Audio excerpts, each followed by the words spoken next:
ಮನೋವಿಹಾರಿಣಿ.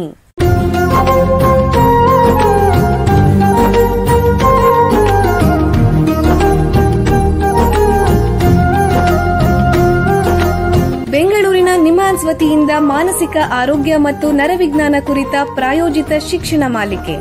ಸಹಯೋಗ ಕರ್ನಾಟಕ ವಿಜ್ಞಾನ ಮತ್ತು ತಂತ್ರಜ್ಞಾನ ಅಕಾಡೆಮಿ, ವಿಜ್ಞಾನ ಮತ್ತು ತಂತ್ರಜ್ಞಾನ ಇಲಾಖೆ, ಕರ್ನಾಟಕ ಸರ್ಕಾರ. ಕೇಳಿ ಮಾನಸಿಕ ಆರೋಗ್ಯ ಮತ್ತು ನರವಿಜ್ಞಾನ ಕುರಿತ ಮಾಲಿಕೆ ಮನೋವಿಹಾರಿಣಿ. ನಮಸ್ಕಾರ ಶ್ರೋತೃಗಳೇ, ನಿಮಗೆಲ್ಲರಿಗೂ ಮನೋವಿಹಾರಿಣಿ ಶಿಕ್ಷಣ ಮಾಲಿಕೆ ಈ ಸಂಚಿಕೆಗೆ ಆತ್ಮೀಯ ಸ್ವಾಗತ. ಹಿಂದಿನ ಸಂಚಿಕೆಯಲ್ಲಿ ಮೆದುಳಿನ ಟ್ಯೂಮರ್ ಅಥವಾ ಗಡ್ಡೆ ಬಗ್ಗೆ ಚರ್ಚೆ ಮಾಡಿದ್ವಿ. ಅದನ್ನ ಇವತ್ತು ಮುಂದುವರಿಸೋಣ. ಹಿಂದಿನ ಭಾಗದಲ್ಲಿ ತಜ್ಞರು ಮೆದುಳಿನ ಟ್ಯೂಮರ್ಗಳ ವಿವಿಧ ಅಂಶಗಳ ಬಗ್ಗೆ ವಿವರವಾಗಿ ಮಾಹಿತಿ ನೀಡಿದರು. ಮೊದಲನೇದಾಗಿ ಅನೇಕರು ಕ್ಯಾನ್ಸರ್ ಮತ್ತು ಟ್ಯೂಮರ್ ಅಂದ್ರೆ ಒಂದೇ ಅಂತ ಅನ್ಕೊಂಡ್ಬಿಟ್ಟಿರ್ತಾರೆ. ತಜ್ಞರು ಈ ಟ್ಯೂಮರ್ ಮತ್ತೆ ಕ್ಯಾನ್ಸರ್ ನಡುವೆ ಏನು ವ್ಯತ್ಯಾಸ ಇದೆ ಅಂತ ತಿಳಿಸಿದ್ರು. ಹಾಗೇನೆ ಮಾನವ ದೇಹದ ವಿವಿಧ ಭಾಗಗಳಲ್ಲಿ ಎಲ್ಲೆಲ್ಲಿ ಟ್ಯೂಮರ್ ಅಥವಾ ಕ್ಯಾನ್ಸರ್ ಆಗಬಹುದು ಅಂತ ಕೂಡ ವಿವರಿಸಿದ್ರು. ಆಮೇಲೆ ಮೆದುಳಿನ ಟ್ಯೂಮರ್ ಅಂದ್ರೆ ಏನು, ಅದರಲ್ಲಿ ಎಷ್ಟು ವಿಧಗಳಿದೆ, ಅಂದ್ರೆ ಹೇಗೆ ವರ್ಗೀಕರಿಸಿದ್ದಾರೆ, ಅವುಗಳ ಪ್ರಮಾಣ ಎಷ್ಟು ಅನ್ನೋ ಪ್ರಶ್ನೆಗಳು ಕೂಡ ಉತ್ತರ ಕೊಟ್ಟರು. ಯಾರಿಗೆ ಮೆದುಳಿನ ಟ್ಯೂಮರ್ ಸಂಭವಿಸುವ ಸಾಧ್ಯತೆ ಹೆಚ್ಚು, ಇದರ ರೋಗ ಲಕ್ಷಣಗಳೇನು, ಯಾವ ತರಹದ ಮೆದುಳಿನ ಟ್ಯೂಮರ್ಗಳು ಸಾಮಾನ್ಯವಾಗಿ ಕಂಡುಬರುತ್ತೆ, ಇದು ಮಾರಣಾಂತಿಕವೇ ಎಂಬುದರ ಬಗ್ಗೆ ಕೂಡ ಬಹಳ ಮುಖ್ಯವಾದ ಮಾಹಿತಿ ನೀಡಿದರು. ಈ ಎಲ್ಲ ವಿಷಯಗಳನ್ನು ತಿಳಿದ ನಂತರ ನಮಗೆ ಸಹಜವಾಗಿ ಒಂದು ಪ್ರಮುಖ ಪ್ರಶ್ನೆ ಮೂಡುತ್ತೆ. ಏನು ಅಂತಂದ್ರೆ, ಈ ಮೆದುಳಿನ ಟ್ಯೂಮರ್ಗಾಗಿ ಯಾರನ್ನ ಸಂಪರ್ಕಿಸಬೇಕು, ಆ ತಜ್ಞರು, ಆ ವೈದ್ಯರು ಈ ರೋಗನ ಹೇಗೆ ಗುರುತಿಸುತ್ತಾರೆ, ಮತ್ತು ಕ್ಯಾನ್ಸರ್ ಅಥವಾ ಟ್ಯೂಮರ್ ಅನ್ನು ಖಚಿತಪಡಿಸಿಕೊಳ್ಳಕ್ಕೆ ಯಾವ ರೀತಿ ಲ್ಯಾಬೊರೇಟರಿ ಪರೀಕ್ಷೆಗಳನ್ನ ಮಾಡ್ತಾರೆ, ಇದಕ್ಕೆ ಸಂಬಂಧಿಸಿರುವಂತಹ ಮಾಹಿತಿಯನ್ನು ಕೂಡ ತಜ್ಞರು ನೀಡಿದರು. ಈಗ ಮುಂದಿನ ಮಹತ್ವದ ಪ್ರಶ್ನೆ ಏನು ಅಂತಂದ್ರೆ, ಈಗ ಕ್ಯಾನ್ಸರ್ ಒಬ್ಬರಿಗೆ ಬಂದಿದೆ ಅಂದ್ರೆ ಅದಕ್ಕೆ ಯಾವ ರೀತಿ ಚಿಕಿತ್ಸೆ ವಿಧಾನಗಳಿವೆ. ಈಗ ಜನರಿಗೆ ಸಾಧಾರಣವಾಗಿ ಶಸ್ತ್ರಚಿಕಿತ್ಸೆ ಅಥವಾ ಸರ್ಜರಿ, ಕೀಮೋಥೆರಪಿ, ರೇಡಿಯೇಷನ್ ಅಥವಾ ವಿಕಿರಣ ಚಿಕಿತ್ಸೆ ಬಗ್ಗೆ ತಿಳಿದಿರಬಹುದು.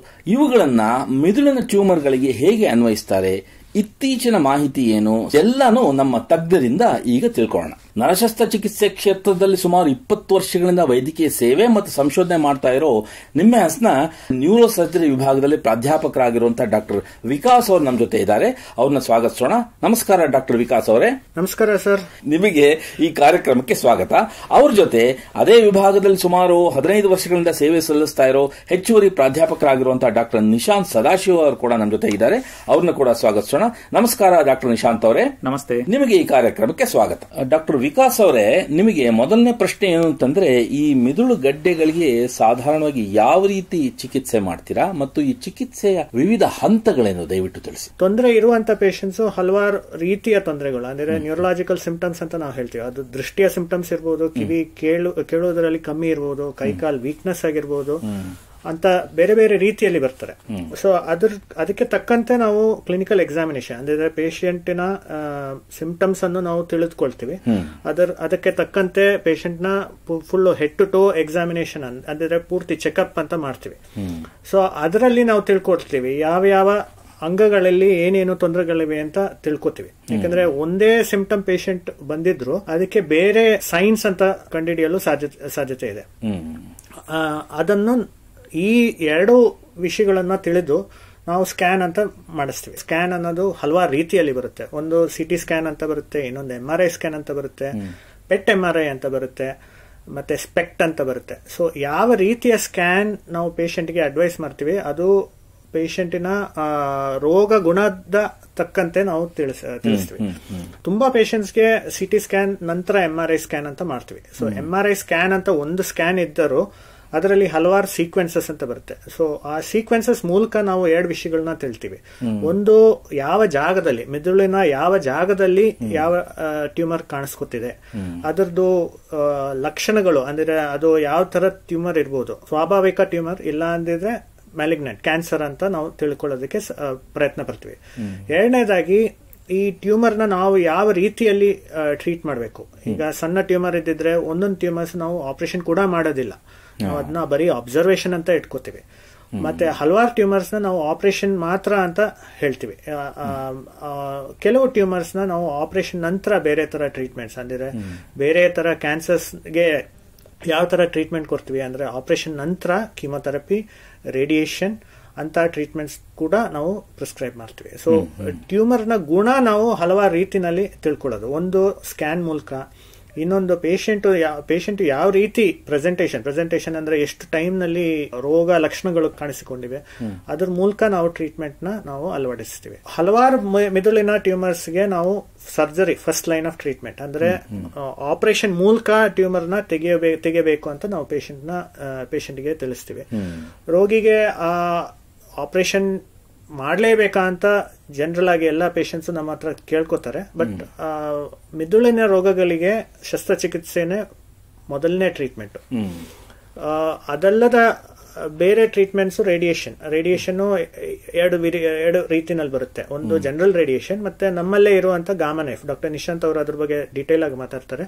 ಸೊ ಅಂತ ಟ್ರೀಟ್ಮೆಂಟ್ ನಮ್ಮಲ್ಲಿದೆ. ಸೊ ಆಪರೇಷನ್ ಒಂದು ರೀತಿ, ಗಾಮಾ ನೈಫ್ ರೇಡಿಯೋ ಸರ್ಜರಿ ಅನ್ನೋದು ಇನ್ನೊಂದು ರೀತಿ. ಅದಲ್ಲದೆ ಜನರಲ್ ರೇಡಿಯೇಷನ್ ಮತ್ತೆ ಕೀಮೋಥೆರಪಿ ಕೂಡ ಬೇರೆ ಬೇರೆ ಟ್ಯೂಮರ್ಗಳಿಗೆ ನಾವು ಅಳವಡಿಸ್ತೀವಿ. ಒಟ್ಟಲ್ಲಿ ಕ್ಯಾನ್ಸರ್ಗೋಸ್ಕರ ಚಿಕಿತ್ಸೆ ಅನ್ನೋದು ವಿವಿಧ ಆಯಾಮಗಳು, ವಿವಿಧ ಹಂತಗಳಲ್ಲಿ ನಡೆಯುತ್ತೆ ಅಂತ ಬಹಳ ಉಪಯುಕ್ತ ಮಾಹಿತಿ ನೀಡಿದ್ದೀರಾ. ಈಗ ಒಂದು ಸಣ್ಣ ವಿರಾಮ ತಗೊಳ್ಳೋಣ. ನಂತರ ಮೆದುಳಿನ ಟ್ಯೂಮರ್ ಅಥವಾ ಗಡ್ಡೆ ಚಿಕಿತ್ಸೆ ಬಗ್ಗೆ ಹೆಚ್ಚಿನ ಚರ್ಚೆಯನ್ನು ಮುಂದುವರಿಸೋಣ. ಬೆಂಗಳೂರಿನ ನಿಮ್ಹಾನ್ಸ್ ಮಾನಸಿಕ ಆರೋಗ್ಯ ಮತ್ತು ನರವಿಜ್ಞಾನ ಕ್ಷೇತ್ರದಲ್ಲಿ ಹೆಸರುವಾಸಿ. ಶ್ರೇಷ್ಠ ಗುಣಮಟ್ಟದ ಔಷಧೋಪಚಾರ, ಸಂಶೋಧನೆ ಮತ್ತು ತರಬೇತಿ ಇವೇ ನಿಮ್ಹಾನ್ಸ್ನ ಪ್ರಮುಖ ಧ್ಯೇಯಗಳು.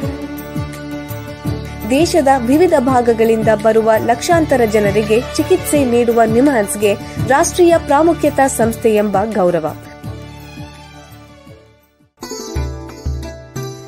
ಚಿಕಿತ್ಸೆ ಮತ್ತು ವೈದ್ಯಕೀಯ ಸೇವೆಗಳ ಜೊತೆಯಲ್ಲಿ ನರರೋಗ ಮತ್ತು ಮನೋವೈದ್ಯಕೀಯ ಪುನರ್ವಸತಿ ಸೇವೆಗಳು, ಸಮುದಾಯ ಮಟ್ಟದ ಆರೋಗ್ಯ ಕಾರ್ಯಕ್ರಮಗಳನ್ನು ನಡೆಸುವುದು ಹಾಗೂ ಜನಜಾಗೃತಿ ಮೂಡಿಸುವ ಕೆಲಸಗಳಲ್ಲಿ ಸಕ್ರಿಯವಾಗಿದೆ ನಿಮ್ಹಾನ್ಸ್.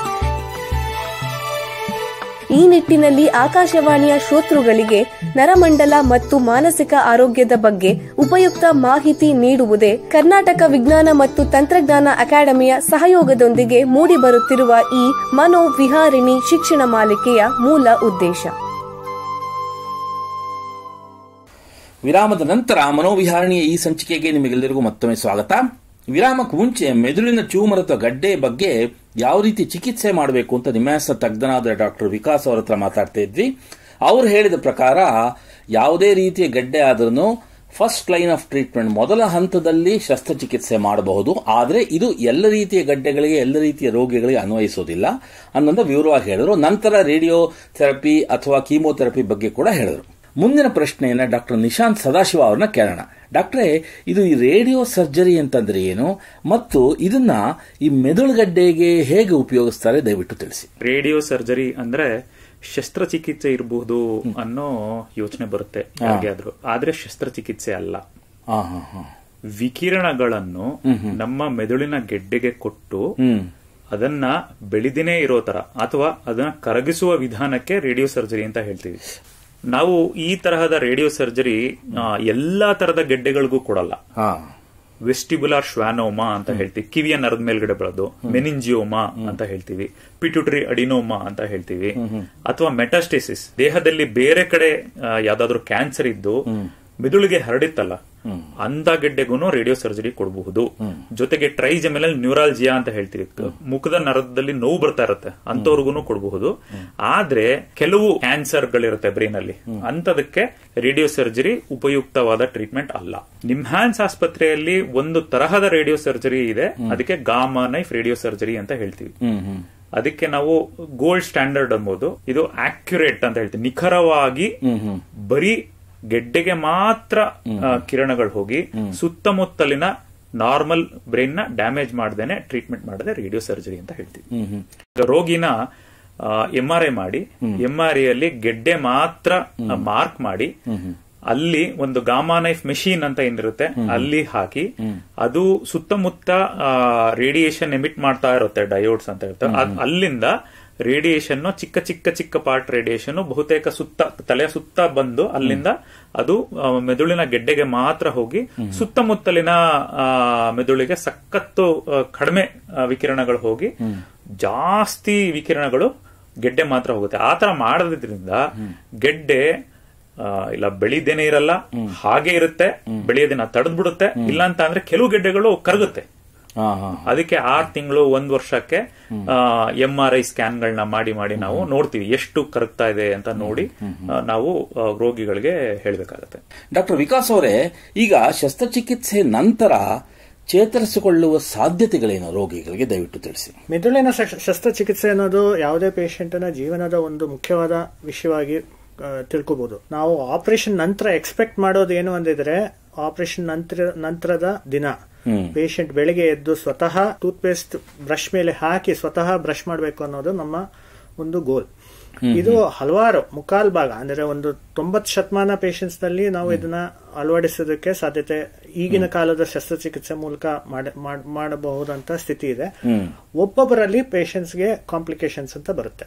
ನಿಮ್ ಪ್ರಕಾರ ಈ ಶಸ್ತ್ರಚಿಕಿತ್ಸೆ ಆದ್ಮೇಲೆ ಒಬ್ಬ ವ್ಯಕ್ತಿ ಸಂಪೂರ್ಣ ಗುಣಮುಖ ಆಗೋ ಸಾಧ್ಯತೆ ಇದೆ ಟ್ಯೂಮರ್ ಇಂದ? ಮೆದುಳಿನಲ್ಲಿ ಆಪರೇಷನ್ ಮಾಡೋದು ಪೂರ್ತಿ ಟ್ಯೂಮರ್ ನ ತೆಗೆಯೋದಕ್ಕೆ ಅಂತ ಗುರಿ ಇಟ್ಟಿರ್ತೀವಿ. ಸೊ ಅದು ಹಲವಾರು ಪೇಷಂಟ್ಸ್ ನಲ್ಲಿ ನಾವು ಮಾಡೋದಕ್ಕೆ ಸಾಧ್ಯತೆನೂ ಇದೆ. ಅಂತ ಪೇಷಂಟ್ಸ್ ಅಲ್ಲಿ ಅವರು ಯಾವ ಕೆಲಸ ಮುಂಚಿತವಾಗಿ ಈ ರೋಗ ಲಕ್ಷಣಗಳು ಮುಂಚಿತವಾಗಿ ಯಾವ ಕೆಲಸಗಳು ಮಾಡ್ತಿದ್ರು ಅದೆಲ್ಲ ಕೆಲಸಗಳು ಜೀವನ ರೀತಿಯನ್ನು ಅದೇ ರೀತಿಯಾಗಿ ಆಪರೇಷನ್ ನಂತರನೂ ಮುಂದುವರಿಸಬಹುದು. ಶಸ್ತ್ರಚಿಕಿತ್ಸೆ ನಂತರ ಯಾವ ರೀತಿಯಾದರೂ ಅಡ್ಡ ಪರಿಣಾಮಗಳಿರುತ್ತೆ? ಮೆದುಳಿನ ಒಂದೊಂದು ಭಾಗ ದೇಹದ ಬೇರೆ ಬೇರೆ ಕಂಟ್ರೋಲ್ಗೆ ಇರುವಂತ ಜಾಗಗಳು ಮೆದುಳಿನ ಒಳಗಿದೆ. ಸೊ ನಮ್ಮ ಸೂಕ್ಷ್ಮವಾದ ಜಾಗಗಳು ಹೇಗಿವೆ, ನಾವು ಎಚ್ಚರಿಕೆಯಿಂದ ಇರೋದು, ಕಾನ್ಶಿಯಸ್ನೆಸ್ ಅಂತ ಹೇಳೋದು, ಅದೆಲ್ಲ ಆ ಜಾಗಗಳು ಇವೆ. ಆಪರೇಷನ್ ಮೂಲಕ ಇಂಥ ಜಾಗಕ್ಕೆ ತೊಂದರೆ ಬಂದಲ್ಲಿ ಮೂರ್ಛೆ ತಪ್ಪೋದು, ಪೇಷಂಟ್ ವೆಂಟಿಲೇಟರ್ ಮೇಲೆ ಇರೋದು, ಒಮ್ಮೊಮ್ಮೆ ಕೈಕಾಲಿನ ವೀಕ್ನೆಸ್ ಕಾಣಿಸ್ಕೊಳ್ಳುತ್ತೆ, ಒಮ್ಮೊಮ್ಮೆ ಮುಖದಲ್ಲಿ ಬೇರೆ ಬೇರೆ ವ್ಯತ್ಯಾಸಗಳು ಕಾಣಿಸ್ಕೊಳ್ಳುತ್ತವೆ. ಸೆನ್ಸರಿ ಲಾಸ್ ಅಂದ್ರೆ ಸ್ಪರ್ಶದ ವ್ಯತ್ಯಾಸ. ಅದು ಹೊರಗಿರೋರಿಗೆ ಗೊತ್ತಾಗೋದಿಲ್ಲ, ಬೇರೆ ಅವ್ರಿಗೆ ನೋಡಿದ್ರೆ ಗೊತ್ತಾಗೋದಿಲ್ಲ ಇಂಥ ತೊಂದರೆ ಇದೆ ಅಂತ. ಬಟ್ ಆಪರೇಷನ್ ನಂತರ ಇಂಥ ತೊಂದರೆಗಳು ಕಾಣಿಸ್ಕೊಳ್ಳೋದಕ್ಕೆ ಸಾಧ್ಯತೆ ಇದೆ. ಕಾಂಪ್ಲಿಕೇಶನ್ಸ್ ಅನ್ನೋದು ಎಲ್ಲಾ ಪೇಷಂಟ್ಸ್ಗೂ ಬರೋದಿಲ್ಲ. ತುಂಬಾ ಸಣ್ಣ ಪರ್ಸೆಂಟೇಜ್ ಪೇಷಂಟ್ಸ್ಗೆ ಇಂಥ ಕಾಂಪ್ಲಿಕೇಶನ್ಸ್ ಕಾಣಿಸ್ಕೊಳ್ಳುತ್ತೆ. ಬಟ್ ಆಪರೇಷನ್ ಮುಂಚಿತವಾಗಿ ನಾವು ಎಲ್ಲ ಪೇಷಂಟ್ಸ್ ನ ಪ್ರಿಪೇರ್ ಮಾಡ್ತೀವಿ. ಇಂಥ ಸೀರಿಯಸ್ ಆಗಿರೋ ಕಾಂಪ್ಲಿಕೇಶನ್ಸ್ ಬರೋದಕ್ಕೆ ಸಾಧ್ಯತೆ ಇದೆ ಅಂತ ನಾವು ತಿಳಿಸ್ತೀವಿ. ಈ ರೇಡಿಯೋ ಸರ್ಜರಿಯ ಅಡ್ಡ ಪರಿಣಾಮಗಳೇನು ಅಂತ ತಿಳಿಸಿ ಡಾಕ್ಟರ್ ನಿಶಾಂತ್ ಅವರೇ. ರೇಡಿಯೋ ಸರ್ಜರಿಲಿ ಯಾವುದೇ ತರಹದ ಕೊಯ್ಯೋದು ಅಥವಾ ಮೆದುಳಿನ ಗೆಡ್ಡೆ ತೆಗಿಯೋದು ಅಥವಾ ಮೆದುಳಿನ ಚಿಪ್ಪು ತೆಗಿಯೋದು ಏನೂ ಇರುವುದಿಲ್ಲ. ಇದು ರೋಗಿ ಬೆಳಗ್ಗೆ ಬರ್ತಾರೆ, ಟ್ರೀಟ್ಮೆಂಟ್ ತಗೋತಾರೆ, ಸಂಜೆ ಹೋಗ್ತಾರೆ. ಅವತ್ತಿನ ದಿನಾನೇ ಸಂಜೆನೆ ಅವರು ಕೆಲಸ ಮಾಡಕ್ ಹೋಗ್ಬೋದು. ಅವತ್ತಿನ ಮಾರನೇ ದಿನ ಎಷ್ಟೊಂದ್ ಜನ ಆಫೀಸ್ ಕೆಲ್ಸಕ್ಕೆ ಹೋಗ್ತಾರೆ. ಸೊ ಆದ್ರಿಂದ ಇಲ್ಲಿ ಅಡ್ಡ ಪರಿಣಾಮಗಳು ತುಂಬಾ ಕಡಿಮೆ. 3-4% ಜನರಿಗೆ ಮಾತ್ರ ಬರಬಹುದು. ಕೆಲವು ಮಾತ್ರೆಗಳು ಕೊಟ್ರೆ ಅದಕ್ಕೆ ಟ್ರೀಟ್ಮೆಂಟ್ ಆಗುತ್ತೆ ಹೊರತು ಅಡ್ಡ ಪರಿಣಾಮಗಳು ಬಹಳ ಕನಿಷ್ಠವಾಗಿ ಇರುತ್ತೆ ಈ ರೇಡಿಯೋ ಸರ್ಜರಿ ಟ್ರೀಟ್ಮೆಂಟ್ ಅಲ್ಲಿ. ಶಸ್ತ್ರಚಿಕಿತ್ಸೆ ನಂತರ ಯಾವ ರೀತಿ ಕ್ರಮಗಳನ್ನ ತಗೋಬೇಕು, ರೋಗಿಯಾಗ್ಲಿ ಅವರ ಸಂಬಂಧಿಕರಾಗ್ಲಿ, ದಯವಿಟ್ಟು ತಿಳಿಸಿ. ಆಪರೇಷನ್ ನಂತರದ ಮೊದಲನೇ ದಿನಾನೇ ನಾವು ಪೂರ್ತಿ ಎದ್ದು ಸ್ವತಃ ಮಾಡುವಂತ ಕೆಲಸಗಳಂತ ಮಾಡುವಂತ ಪರಿಸ್ಥಿತಿಯಲ್ಲಿ ನಾವು ಆಪರೇಷನ್ ಮಾಡೋದು. ಸೊ ಹಲವಾರು ಸರ್ಜರಿಗಳು ಅಂದ್ರೆ ಟ್ಯೂಮರ್ ಅಲ್ಲದೆ ಇರೋದು, ಬೇರೆ ಟ್ಯೂಮರ್ಸ್ ನಲ್ಲೂ ಹಲವಾರು ಟ್ಯೂಮರ್ಸ್ ನ ನಾವು ಆಪರೇಷನ್ ಮಾಡಿದ್ದಲ್ಲಿ ಗಾಯ ವಾಸಿಯಾಗೋವರೆಗೂ ನಾವು ಒಂದ್ ಸ್ವಲ್ಪ ಗಾಯದ ಕೇರ್ ತಗೊಳ್ಳೋದು ಬಿಟ್ಟು ಬೇರೆ ಬೇರೆ ಎಲ್ಲ ಕೆಲಸಗಳನ್ನು ಪೇಷಂಟ್ ಮಾಡುವ ತಕ್ಕಂತು. ಸೊ ನಮ್ಮಲ್ಲಿ ರೆಸ್ಟ್ ತಗೋಬೇಕು ಇಲ್ಲ ಮಲ್ಕೊಂಡೇ ಇರಬೇಕು ಅಂತದೇನು ಇಲ್ಲ. ಸೊ ಮಿದುಳಿನ ಶಸ್ತ್ರಚಿಕಿತ್ಸೆ ಅಂದಿದ್ರೆ ಆಪರೇಷನ್ ನಂತರ ಅವರು ಪೂರ್ತಿ ಆಕ್ಟಿವ್ ಆದಲ್ಲಿ ರಿಕವರಿನೂ ಅಷ್ಟೇ ಆಕ್ಟಿವ್ ಆಗಿರುತ್ತೆ. ಬಹಳ ಉಪಯುಕ್ತ ಮಾಹಿತಿ ನೀಡಿದ್ರ. ನೋಡಿ, ನಿಮ್ಮ ಹತ್ರ ಮಾತಾಡ್ತಾ ಕಾಲ ಕಳೆದಿದೆ ಗೊತ್ತಾಗ್ಲಿಲ್ಲ. ಇಲ್ಲಿಗೆ ಸಂಚಿಕೆ ಮುಗಿಸುವಂತ ಸಮಯ ಆಗ್ತಾ ಇದೆ. ಡಾಕ್ಟರ್ ವಿಕಾಸ್ ಅವರೇ ಮತ್ತು ಡಾಕ್ಟರ್ ನಿಶಾಂತ್ ಅವರೇ, ಎಲ್ಲ ಕೇಳುಗರಿಗೆ ಮಿದುಳಿನ ಕ್ಯಾನ್ಸರ್ನ ಚಿಕಿತ್ಸೆ ಬಗ್ಗೆ ಉಪಯುಕ್ತ ಮಾಹಿತಿ ನೀಡಿದ್ರ. ನಿಮಗೆ ಎಲ್ಲರ ಪರವಾಗಿ ಧನ್ಯವಾದಗಳು. ಶ್ರೋತೃಗಳೇ, ಮಾನಸಿಕ ಆರೋಗ್ಯ ಮತ್ತು ನರವಿಜ್ಞಾನದ ಬಗ್ಗೆ ಇನ್ನೂ ಹೆಚ್ಚಿನ ಮಾಹಿತಿಯೊಂದಿಗೆ ಮನೋವಿಹಾರಣೆಯ ಮುಂದಿನ ಸಂಚಿಕೆಯಲ್ಲಿ ಭೇಟಿಯಾಗೋಣ. ನಮಸ್ಕಾರ. ಇಲ್ಲಿಯವರೆಗೆ ಬೆಂಗಳೂರಿನ ನಿಮ್ಹಾನ್ಸ್ ವತಿಯಿಂದ ಮಾನಸಿಕ ಆರೋಗ್ಯ ಮತ್ತು ನರವಿಜ್ಞಾನ ಕುರಿತ ಪ್ರಾಯೋಜಿತ ಶಿಕ್ಷಣ ಮಾಲಿಕೆ ಮನೋವಿಹಾರಿಣಿ ಕೇಳಿದಿರಿ. ಸಹಯೋಗ ಕರ್ನಾಟಕ ವಿಜ್ಞಾನ ಮತ್ತು ತಂತ್ರಜ್ಞಾನ ಅಕಾಡೆಮಿ, ವಿಜ್ಞಾನ ಮತ್ತು ತಂತ್ರಜ್ಞಾನ ಇಲಾಖೆ, ಕರ್ನಾಟಕ ಸರ್ಕಾರ. ನೆರವು ಮಾನಸಿಕ ಆರೋಗ್ಯ ಶಿಕ್ಷಣ ವಿಭಾಗ, ನಿಮ್ಹಾನ್ಸ್ ಹಾಗೂ ನಿವೇದಿತಾ ಬಿಎಸ್, ನಿಮ್ಹಾನ್ಸ್.